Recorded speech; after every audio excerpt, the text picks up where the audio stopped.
before on different FIFAs. I haven't really focused on this FIFA, mainly because I wanted to play FIFA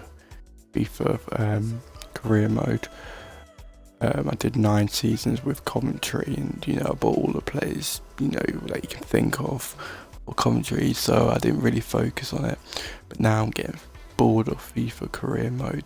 The reason for that is because in real life, people are buying players, and you do get excited about, I want to play players for that team, I want to play career mode, and you get excited about what kind of things they add into the different career modes. So like FIFA 18, they might add something different, so I'm getting excited about that. So that's why I've really gone off FIFA career mode on FIFA 17.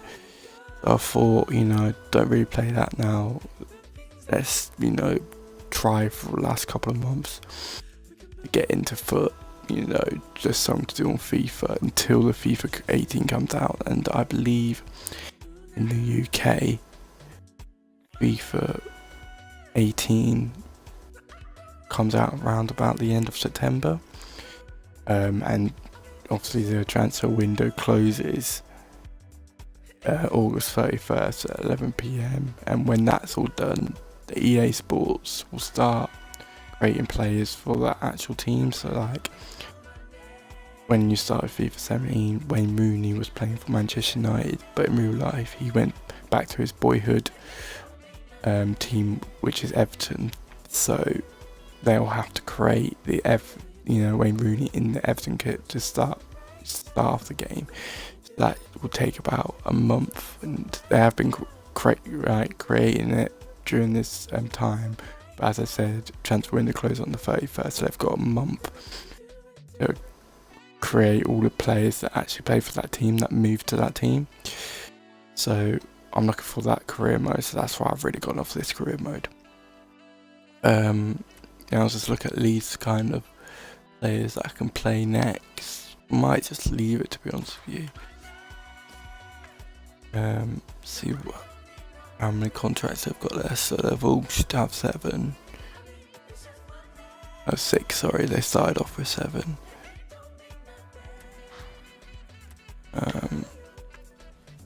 Yeah,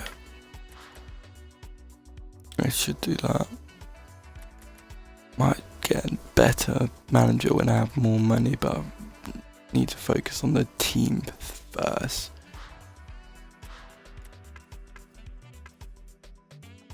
And as you can see on the screen there, they have got the goalkeeper to the centre back, to that centre back, to centre back.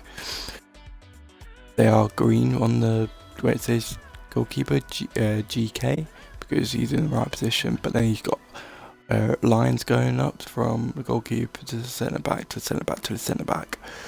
They're all red, mainly because like Jeff Cameron, he's American.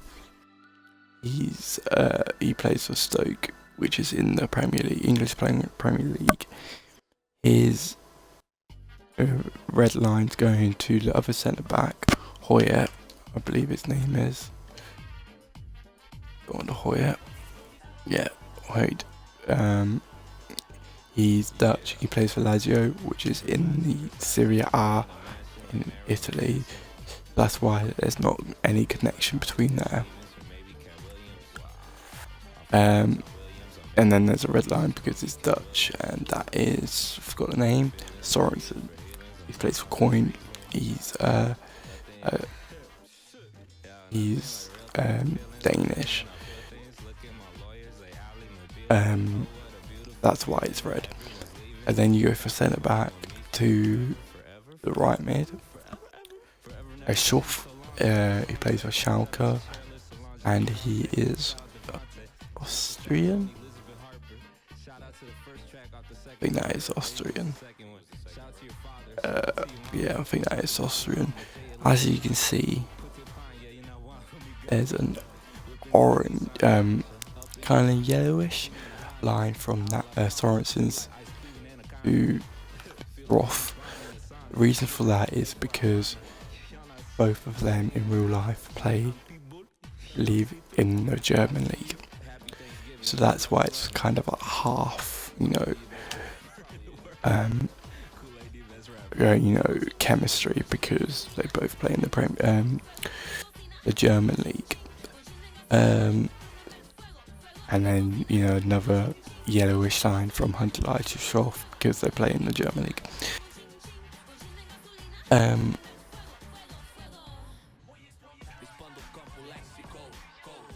And then you've got,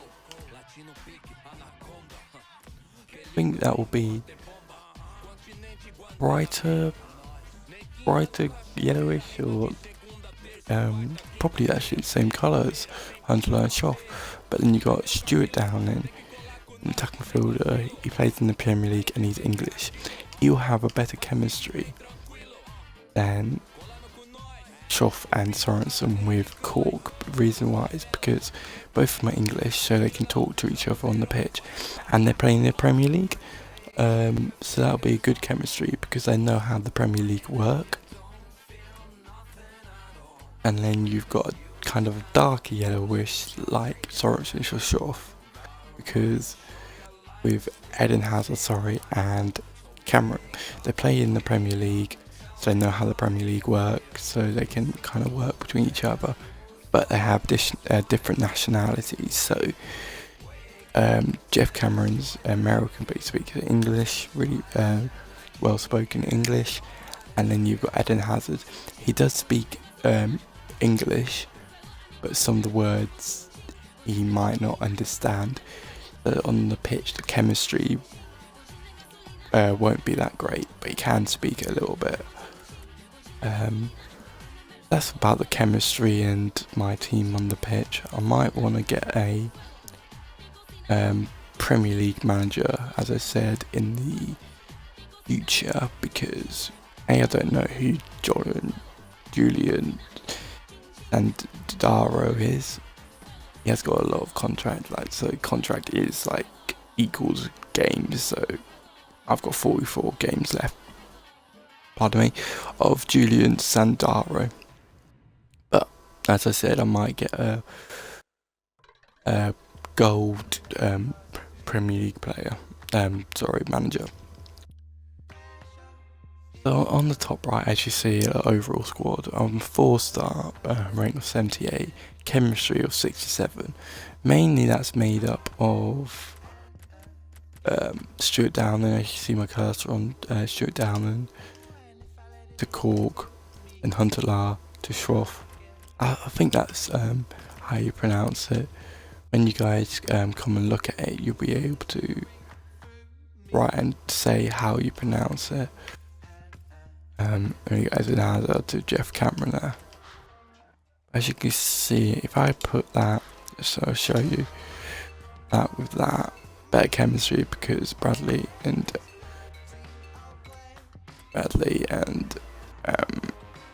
Jeff Cameron are American. It doesn't have a line there, but I do think it makes it better than having a Bergaro on.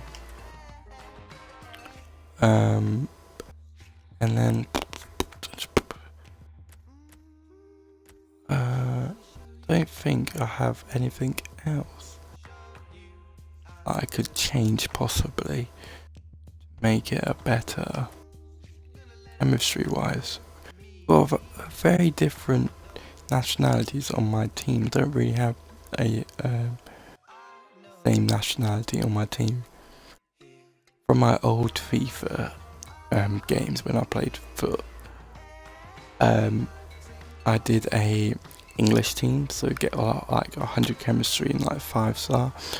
I did a Spanish league, I did Italian league. Don't think I have done a German league, but it's easier to do an English league team because the English players are much cheaper than the Italian league for some reason. I'm not sure why, but I saw that it was much cheaper when the FIFA's got, when it went up. So FIFA from 15 to FIFA 16, so that was peculiar, but it was good on my behalf because I find it easier to play with English in the English league than the Italian league, because I know the players well, because obviously, you know, I'm in the UK, and I support Everton, as you can see possibly around me. I know the players to play because I watch it quite a lot. But I think I'll leave it like that, yes, for the time being. As I say in my previous videos, if you guys want to check it out, when I played Overwatch, I do play with one hand, so when you look at the game, even though it's on beginner, sometimes I do find it hard, depending on the time of day, with my left hand, because as you can see, my left hand is crunched up because my disability. So when I was born, I had to bleed to the brain on my right side, which affects my left side and the communications between it, so that's why it's all crunched up. So as I show you, see if I get up, so my controller, so the buttons are here, and I use my wrist like this to move all the cursors around, and with the LT button, I'll try and show you with my right hand if it's easier. With the LT button, I lift that towards my thigh, and I press it against my thigh, so it's much easier, because if I'm like moving my arm around, you know, I will mess up. So, but it was a lot of practice.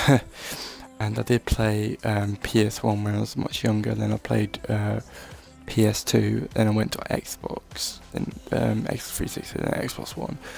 I didn't go on PS3 because when I got older, my arms started and my hands started to develop into, you know, started to get bigger.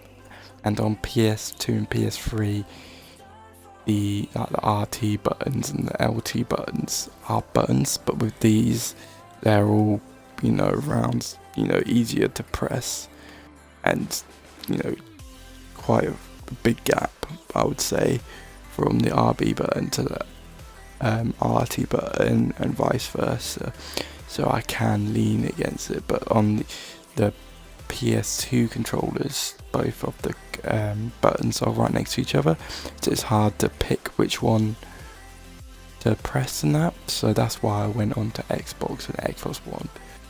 And I'm quite happy that I went on to Xbox One, because you did get good players, and my two eldest brothers got the same console, so I'll be able to play with them and all my friends, which is good. And I feel like Xbox One much better than PS2, not only because I can't play the PS2 and PS3 and PS4.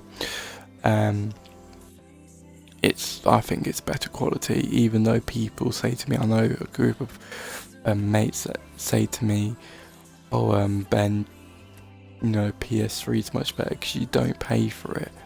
You don't really pay for this. You pay £40 a year for your game tag in Xbox Live, which I feel is not a lot at all, because you can get your Xbox Live on your birthday, so when you get pocket money or your birthday money, you'll be able to buy it. I'm 20 years old, so I work, so it doesn't matter for me. But when I was younger, I made sure I got Xbox Live on my birthday. When I got birthday money from my parents or my friends, I was able to buy Xbox Live, which is quite good. Hope you guys, you know, are quite interested to know about my disability and know how to play, and hopefully someone watches my videos on Twitch who has a disability, and I've helped them out about how you can play Xbox or whatever, and that's quite happy. Alright guys, I think I'm going to go to bed now because it is early in the morning and I do have work later on, So I feel like it's good.